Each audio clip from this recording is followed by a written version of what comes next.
some questions. Coach? Yeah, I mean, got a game against A&M. They've been off for a few weeks, so told our players, that I've seen this go one of two ways. They come off re-energized, rejuvenated, fresh, and playing great, or sometimes they're a little rusty.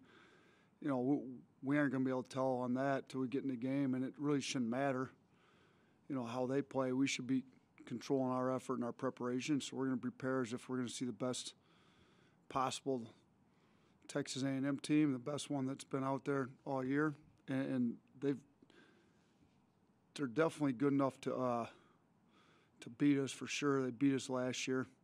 They muck the game up, they slow it down, they're going to make it hard. They don't let you get in the lane. So all of our kind of paint touch charting, they don't let you get paint touches very easy at all. Their help defense is probably the best we've seen all year. And they're tough. Any Buzz Williams coach team is going to be super tough, gritty, do all the hard-nosed stuff. And, their record in conference may not be great, but they've been in a bunch of games, and I think they're pretty good. So tried to tell our guys that, hopefully we're able to make it down there to play the game. There's, the travel's a little dicey with all the weather.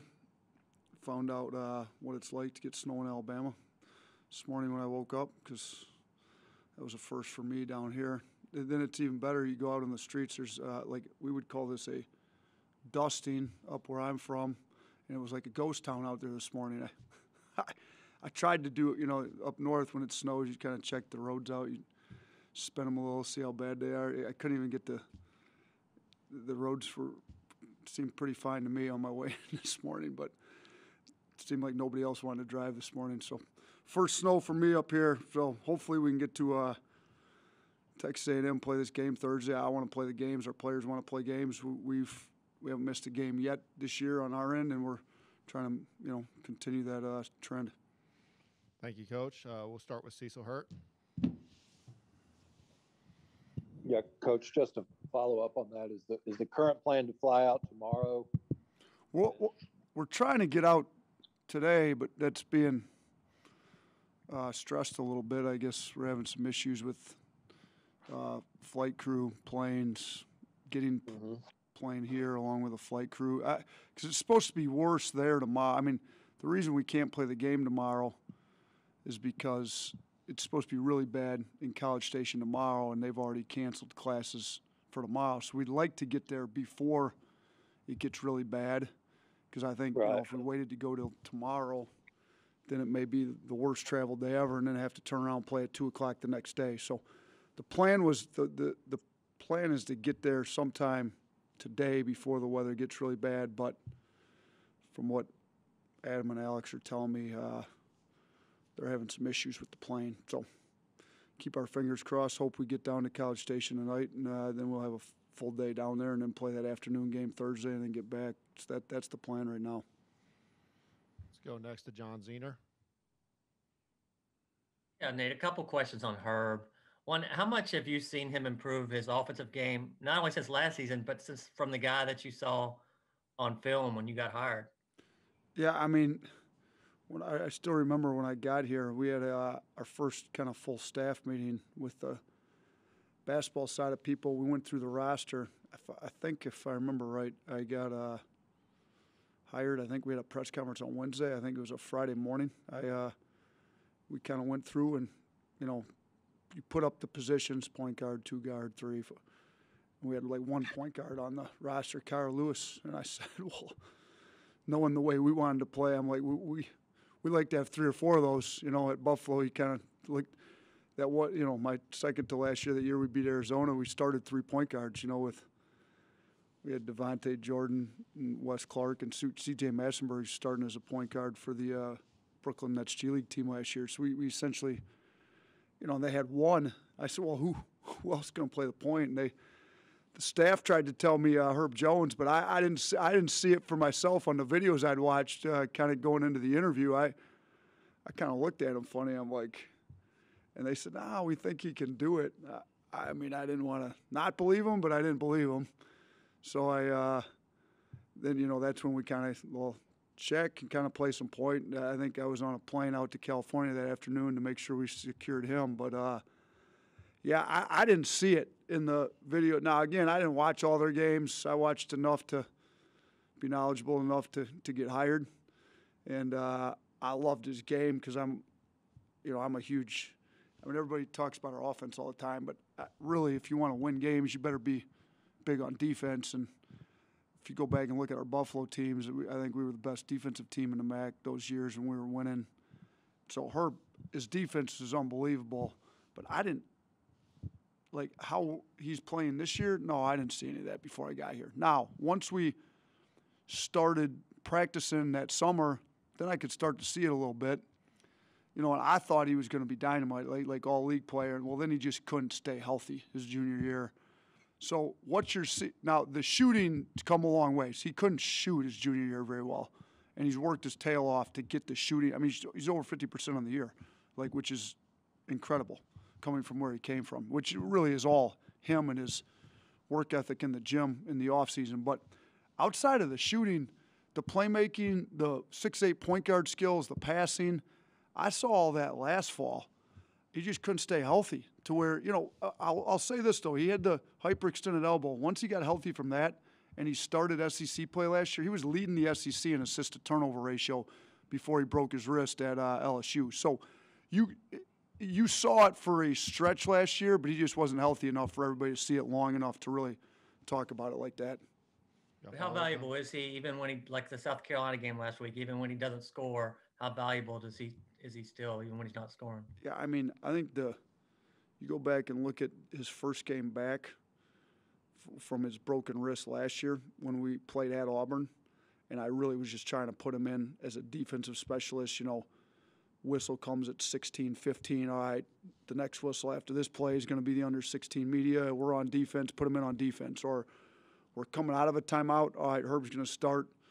Herb goes in, plays the one defensive possession out of the timeout, send the sub to the table, get him back out as soon as you can so he doesn't have to play any offense. And our plus-minus in those, I think he maybe played 10 minutes, was ridiculous. He just does so much. And that's when we just said, shoot, if he's that good in those 10 minutes he's in, let's just play him the whole game. And that's what we did against LSU. That's when we beat him at home, and he had 17 rebounds, with his left hand in a cast. So I think he impacts the game in so many different ways, whether it's assists. I'd still love to see him get a triple-double. I think he's that good of a player, and I think he should get one. But assists, rebounds, deflections, steals, blocks. He had 3 blocks last game. Even when he's not doing anything that shows up on a stat sheet, he's just kind of mucking things up, for the other team's offense when we're on defense, that he's so valuable to have out there on the floor. Let's go next to Tony Sukalis. Hey, Nate, you guys can clinch the SEC regular season title with 2 wins. Is that something that's been brought up around the program, or is that something you try to ignore? And then also, when you look at it just year 2, is that what you were expecting to, are you exceeded your expectations from what you were thinking, or are you kind of right there where you thought? I wouldn't have wanted to make a public prediction that we'd be 12-1 after 13 games in our second year. So, probably exceeding expectations. But now that we're in, I'm a little irritated we're not 13-0, to be honest with you, because I feel like we shouldn't have lost that one. But, we can't win it outright with 2, can we, Aaron? Clinch a share with 2. Yeah. Well, we're trying to win it outright, where we're at. So, we got to take care of business. No, we have not talked about what it takes to clinch. None of that. We're really just trying to talk about what it takes to beat Texas A&M. I think once we do clinch it outright, if we're fortunate enough to get to that spot, we'll congratulate them. It's good. That's a big deal for these guys. Some of these guys have been here a long. I think.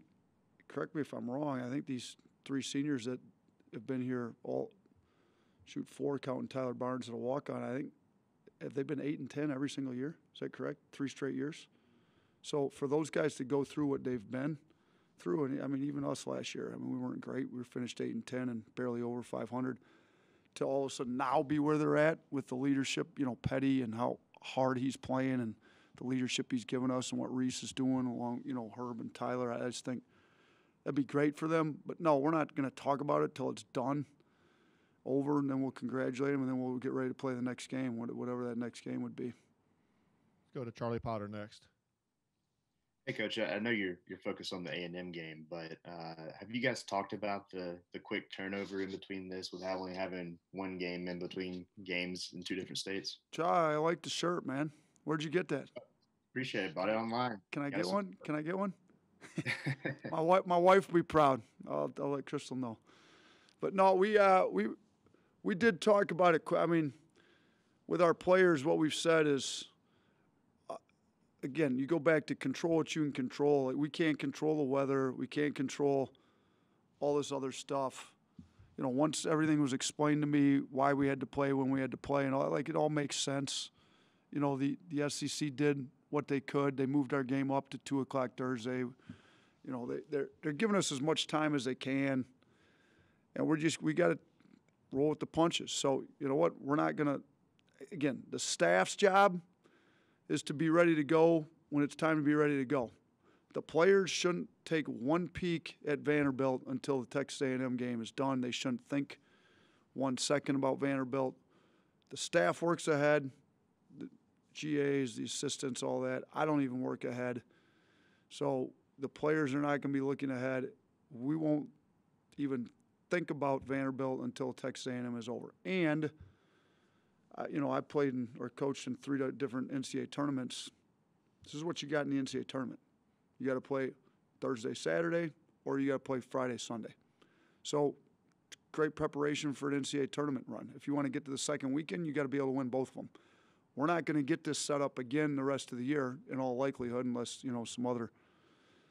something else goes wrong and we can't play when we're scheduled to play. So I think it's great practice for, the first weekend of the NCAA tournament. With you play a game, you've got 1 day off, and then you play a game. If you can't win both, you're not playing in the second weekend. Let's go to Steve Moulton next. Coach, appreciate the time. Glad to hear that you're digging out of the Tuscaloosa snow down there. So I do want to ask about a kid from our area, and John Petty. And seriously, what kind of leader has he grown into this year for you, Coach? Frito-Lay Steve would have all of the chips delivered with this small dusting of snow. He would have them delivered with a foot of snow. So I didn't see any Frito-Lay trucks out this morning, no. But the Petty's leadership, if you go back to when this run started, like at the end of non-conference, I think this is the best basketball. Now not just shooting, because he's obviously proven. I mean, he shot 44% from 3 last year, which is ridiculous for an entire season. So everybody's always known JP could shoot the ball at a high level. Last year he showed that he's more than a capable defender. He was guarding. He was starting to make plays. He's doing a lot more than just shoot last year. I think this year he's taken a whole another step. I mean, he's a playmaker. He's rebounding. He rebounded. He led us in rebounding last year, so he did that. He's become a great defender. But more than all that, like, he's showing the way to some younger guys. In practices here recently, he's way more vocal. He's talking to guys. He's got a super high IQ for the game of basketball. So, I think, our staff does a good job. Charlie, and there's some actions that other teams will run that we could guard, one of 2 or 3 different ways. Like, I think, he gives them some ownership. Like, you guys tell me, you're the ones on the floor that have to execute this. We can do it this way or we can do it this way. What are you guys more comfortable with? JP's always got an opinion because he can think it through. He's got great memory. Well, we guarded it like this against such and such. I think, this looks good, and we'll talk it through. And he's one of those guys that's got a high IQ that can talk all that stuff through. So I'm really happy for him. I hope we can get him drafted in a great situation and, play a long time in the NBA. I think he's more than capable of it. I think he's worked hard to get to that point, and I think his attitude and his leadership, this year's really helped got us to where we're at, and, he deserves whatever accolades he's been getting here.